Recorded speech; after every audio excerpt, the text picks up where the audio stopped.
নমস্কাৰ, মই শ্ৰী ক্ষীৰোদ মুদৈ। আজি এটা নতুন ভিডিঅ' লৈ পেলাই আপোনালোকৰ সন্মুখলৈ আহিছোঁ। আপোনালোকে সকলোৱে জানে যে গোটেই ভাৰতবৰ্ষখন আজি মোদী ডাঙৰীয়া যি উন্নয়নৰ গংগা যি বোৱাবলৈ আৰম্ভ কৰিছে, আমাৰ সেই উন্নয়নৰ গংগাখন আমাৰ অসমতো বৈছে আৰু আমাৰ ৰঙানদী সমষ্টিতো বৈছে। আৰু ইমানেই উন্নয়ন কৰিছে, আমি পোনপ্ৰথমে আজি মোদী ডাঙৰীয়াক আমি ধন্যবাদ জ্ঞাপন কৰিছোঁ। লগতে আমাৰ লখিমপুৰ লোকসভা সাংসদ প্ৰধান বৰুৱা ডাঙৰীয়াকো কোটি কোটি প্ৰণাম জনাইছোঁ। এইটো কাৰণে আমি প্ৰণাম জনাইছোঁ যে তেখেতলোকৰ এই দুইজনৰ আশীৰ্বাদত, বিজেপি দলৰ আশীৰ্বাদত, বিজেপি চৰকাৰৰ আশীৰ্বাদত আজি আমাৰ দলুহাট, সোণাপুৰ, ফুলবাৰী, মধ্য নাওবৈচা আজি বৃহত্তৰ এৰিয়াটোৰ কাৰণে এটা সুন্দৰ এটা আমাৰ ৰাইজৰ কাৰণে এটা উপহাৰ দিছে। উপহাৰটো হৈ গ'ল এটা ধুনীয়া এটা ফুলদানি। এই ফুলদানিটো আপোনালোকে সঁচাকৈ আচৰিত হ'ব, ইমান এটা সুন্দৰ ফুলদানি। আজি এই ভিডিঅ'ৰ যোগেদি মোৰ পোনপ্ৰথমে প্ৰধান বৰুৱা ডাঙৰীয়া আৰু মোদী ডাঙৰীয়াক আমি ধন্যবাদ জ্ঞাপন কৰিছোঁ। আহক আমি যি ফুলদানিটোৰ কথা কৈ আছোঁ, এই ফুলদানিটোলৈ আমি অকণমান আগবাঢ়ি যাওঁ।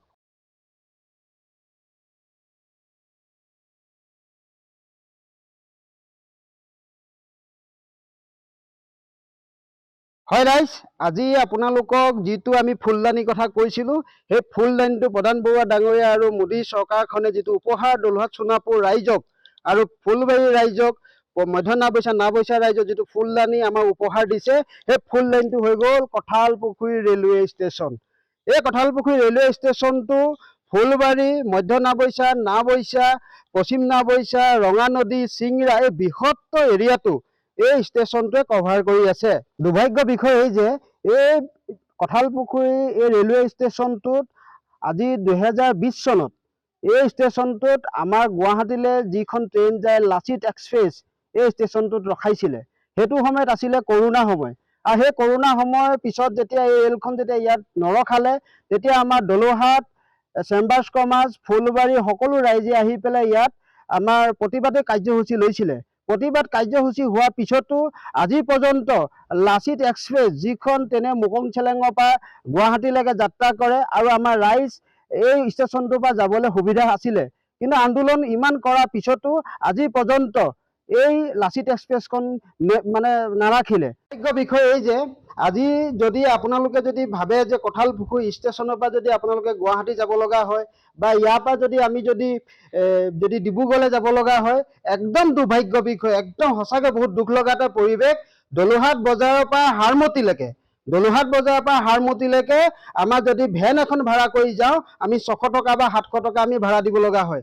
আৰু যদি ইয়াৰ পৰা যদি দলুহাট বজাৰৰ পৰা যদি আমি লখিমপুৰলৈ যদি আমি যাওঁ, তেতিয়াও আমাৰ 700 বা 800 টকা আমি ভাড়া দিব লাগে। কাৰণ দলুহাট বজাৰৰ পৰা হাৰমতিলৈকে নাই বুলি ক'লেও 22 কিলোমিটাৰ, আৰু দলুহাট বজাৰৰ পৰা যদি আমি লখিমপুৰ ষ্টেচনলৈকে যদি যাওঁ, মোটামুটি 28 to 30 কিলোমিটাৰ।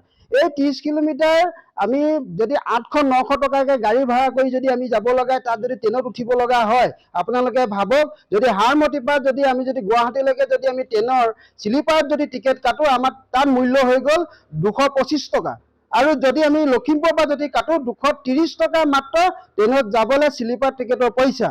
কিন্তু দলুহাট বজাৰৰ পৰা যদি আমি লখিমপুৰ বা হাৰমতিত উঠিবলৈ যাওঁ, 600 পৰা 700 টকাৰ ভিতৰত আমি এই যাতায়াতৰ নামত আমি ভেন ভাড়া কৰি হওক বা টেম্পু ভাড়া কৰি হওক, এইবিলাকত আমি পইচা দিব লগা হয়।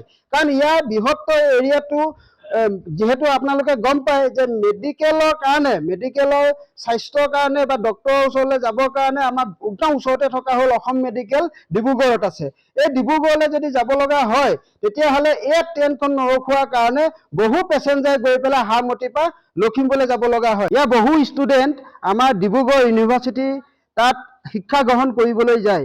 ডিব্ৰুগড় যেতিয়া ইউনিভাৰ্চিটিলৈ যেতিয়া ষ্টুডেণ্টবিলাক যেতিয়া আহে, তেখেতলোকৰ অভিভাৱকসকলে নিজৰ সন্তানক ডিব্ৰুগড়লৈ পঠিয়াবলৈ হ'লে ট্ৰেইনত হয় হাৰমতি, নহ'লে আমাৰ লখিমপুৰলৈ গৈ পেলাই উঠিব লগা হয়। আৰু ইয়াত যিসকল আমাৰ স্থায়ী ব্যৱসায়ী আছে, সেই ব্যৱসায়ীসকলে হ'লচেলত যিখিনি বস্তু সামগ্ৰী কিনিবলৈ বহু ওচৰতে হৈ যায় আমাৰ ডিব্ৰুগড়খন। আৰু যদি কাপোৰৰ হওক বা অন্যান্য যিসকল ক্ষুদ্ৰ ব্যৱসায়ীসকলে হ'লচেলৰ পৰা যিখিনি মাল আনে, এই ট্ৰেইনখন যদি ইয়াত যদি ৰখালেহেঁতেন, গুৱাহাটীৰ পৰাও বহু মাল মানে মানে বস্তু তাৰপৰা কিনি আনি পেলাই আৰু ইয়াত দলুহাটত বা আমাৰ ফুলবাৰীত বা দলুহাট তিনিআলি বা লালুকত এইবিলাক জেগাত বেচি পেলাই ক্ষুদ্ৰ ব্যৱসায়ীসকলে 2-4 টকা পইচা তেখেতলোকো ঘটিব পাৰিলেহেঁতেন। দুৰ্ভাগ্য, সঁচাকৈ বহুত দুৰ্ভাগ্য। আচলতে আজি এই 7.5 বছৰে লখিমপুৰ লোকসভা সন্মানীয় সাংসদ প্ৰদান বৰুৱা ডাঙৰীয়াই 7.5 বছৰ কাৰ্যকাল সম্পূৰ্ণ হোৱা দিশত ইয়াৰ স্থানীয় ৰাইজে সাংসদ মহোদয়ক প্ৰদান বৰুৱা ডাঙৰীয়াক বহুত কাকতি মিনতি কৰিলে, কিন্তু আজি পৰ্যন্ত তেখেতে ইমান দৰখাস্ত দিলে, ইয়াত প্ৰতিবাদ কৰা হ'ল, তাৰ পিছতো তেখেতে এখন ট্ৰেইন ৰখাবলৈ তেখেত সক্ষম নহ'লে। 7.5 বছৰে লখিমপুৰ জিলাখনত, লখিমপুৰ লোকসভাত ইমান সমস্যাই জৰ্জৰিত হৈ থকা আমাৰ এটা লখিমপুৰ লোকসভা সমষ্টি, এই সমস্যাসমূহৰ কথা 7.5 বছৰে সংসদৰ মজিয়াত গৈ পেলাই এটা প্ৰশ্ন উত্থাপন নকৰিলে। সঁচাকৈ দুৰ্ভাগ্য, সঁচাকৈ দুৰ্ভাগ্য। আমি এই লখিমপুৰ লোকসভাৰ ৰাইজ, যিজন সাংসদে, মই বেলেগ উন্নয়নৰ কথা ক'বলৈ যোৱা নাই, ষ্টুডেণ্টৰ কাৰণে, ৰোগীসকলৰ কাৰণে, ব্যৱসায়ীসকলৰ কাৰণে এটা ষ্টেচনত যদি ট্ৰেইন এখন ৰখাবলৈ যদি এজন বিজেপি এজন সাংসদে যদি সক্ষম নহয়, ইয়াতকৈ আৰু লজ্জা বিষয় আৰু কিবা থাকিব পাৰে নেকি? নিৰ্বাচন যেতিয়া আহে, নিৰ্বাচনৰ সভাসমূহত তেখেতলোকৰ নেতা মন্ত্ৰীসকলে আহি পেলাই ডিঙি শিৰ ফুলাই ফুলাই যিখিনি প্ৰতিশ্ৰুতি ৰাইজৰ ওচৰত দি থৈ যায়, সেই প্ৰতিশ্ৰুতিখিনি আমি যদি চাবলৈ যাওঁ, বিশেষকৈ এটা শব্দ কিন্তু ব্যৱহাৰ কৰে, শ্ৰদ্ধা ৰাইজ, এইবাৰ আমাৰ বিজেপিক ভোট দিয়ক, আমাৰ চৰকাৰ আনক, আমাৰ ডাবুল ইঞ্জিনৰ চৰকাৰ, আপোনালোকে যদি ভোট দিয়ে তেতিয়াহ'লে আৰু এটা ইঞ্জিন বাঢ়ি যাব, উন্নয়নৰ গতি বাঢ়ি যাব। এনেধৰণে ফাঁকি বাজি কৰি পেলাই 7.5 বছৰে শেষ কৰিলে। আৰু আপোনালোকে যিখিনি হেমাহি কাম কৰি আছে, সাংসদ মহোদয় যদি ট্ৰেইন এখন ৰখাব নোৱাৰে, ইয়াৰ ইমানখিনি জনসাধাৰণৰ ইমান ডাঙৰ এটা প্ৰব্লেম, যিটো প্ৰব্লেমৰ কাৰণে যিহেতু য'ত 10 টকাত যাব পাৰি, তাত আজি সেই ট্ৰেইনৰ সুবিধা ল'ব যোৱাৰ সময়ত আমি 1000 টকা খৰচ কৰিব লগা হৈছে। য'ত নেকি বুলেট ট্ৰেইনৰ কথা পাতে প্ৰধানমন্ত্ৰী ডাঙৰীয়াই, য'ত নেকি মানে আমাৰ প্ৰধান বৰুৱা ডাঙৰীয়াই যেতিয়া আমাৰ ইয়ালৈ আহে, ইয়াত আহি পেলাই তেখেতলোকে বিজেপি নেতা মন্ত্ৰী ঘৰত ভোজ ভাত খাই খাই 7.5 বছৰ শেষ কৰি পেলালে। লখিমপুৰ ৰাইজক মই কাটৰে অনুৰোধ জনাইছোঁ, সময় আছে এতিয়াও। যিজন সাংসদে এটা ষ্টেচনত এখন ট্ৰেইন ৰখাব নোৱাৰে, তে আপুনি ভাবক আমি কেনেকুৱা এটা লোকসভাৰ পৰা, এই লখিমপুৰ লোকসভাটোৰ পৰা কেনেকুৱা এজন সাংসদক আমি লোকসভাত প্ৰতিনিধিত্ব কৰিবলৈ বিচাৰিছোঁ। আচলতে সাংসদজনৰ প্ৰব্লেম নহয়, গোটেই বিজেপি নেতা মন্ত্ৰী যিসকল আছে, মেক্সিমাম নেতা মন্ত্ৰী হৈ গ'ল নিমাতী কইনা। নিৰ্বাচনৰ সময়ত আহে, দীঘলকৈ ডাঙৰকৈ শিৰ ফুলাই ফুলাই ভাষণ দি গ'লে নহ'ব। গতিকে মই ৰাইজক অনুৰোধ জনাইছোঁ, সময় আছে এতিয়াও। আৰু প্ৰধান বৰুৱা ডাঙৰীয়া, 7.5 বছৰে আপুনি একো কাম নকৰিলে। মাত্ৰ আপোনাৰ পৰা সৰু এটা অনুৰোধ জনাইছোঁ, সৰু এটা আমি ৰিকুৱেষ্ট কৰিছোঁ, যদি পাৰে কঁঠালপুখুৰী ষ্টেচনৰ পৰা ডিব্ৰুগড় তিনিচুকীয়ালৈ যোৱা ট্ৰেইনখন পাৰিলে ৰখোৱাৰ ব্যৱস্থা এটা কৰক। যদি পাৰে কঁঠালপুখুৰী বা আমাৰ এটলিষ্ট গুৱাহাটীলৈকে যাব পৰা এটা সুবিধা যদি আপুনি কৰি দিয়ে, শেষ। আপোনাৰ 2-4 দিন সময় বাকী আছে, কাইলৈ পৰহিলৈ অধিসূচনা জাৰি কৰিব। তাৰ আগমুহূৰ্তত যদি এই বৃহত্তৰ ৰাইজৰ স্বাৰ্থত, বৃহত্তৰ ৰাইজৰ সুবিধাৰ্থে যদি এই কঁঠালপুখুৰী ষ্টেচনত যদি এই ট্ৰেইন দুখন যদি ৰখোৱা এটা ব্যৱস্থা কৰি দিয়ে, তেতিয়া আমি আপোনাক ধন্যবাদ জ্ঞাপন কৰিছোঁ। আৰু অন কেমেৰাত আপোনালোকক কৈছোঁ, যদি যিদিনাখন ইয়াত ট্ৰেইন ৰখাব, সেইদিনাখন মই ক্ষীৰোদ মুদৈ আপোনাৰ সাংসদক মই নিজে এখন ফুলাম গামোচাই গৈ পেলাই সম্বৰ্ধনা জনাম। আৰু তাকে যদি নহয়, আপোনাৰ প্ৰতিটো কাম এই দলুৱাত সোণাপুৰ কাৰণে, নাওবৈচাৰ কাৰণে, ৰঙানদী সমষ্টিটোৰ কাৰণে আপুনি কি কাম নকৰিলে, কিমান কৰিব লগা কাম থাকি গ'ল, এইখিনি কথা কিন্তু আমি আঙুলিয়াই যাম। ধন্যবাদ। আজি মই কঁঠালপুখুৰী ষ্টেচনৰ ফুলদানিত বহি আছোঁ।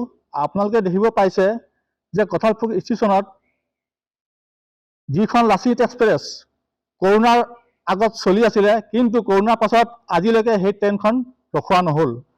এই বিষয়লৈ আমাৰ সাংসদ প্ৰদান বৰুৱাক বহুত প্ৰায় 5-6 হাজাৰ ৰাইজে প্ৰতিবাদ কৰিছিলে আৰু তেখেতক কাকুতি মিনতিও কৰিছিলে, কিন্তু তেখেতে আজিলৈকে এই ট্ৰেইনখন ৰখাবৰ কাৰণে সক্ষম নহ'ল।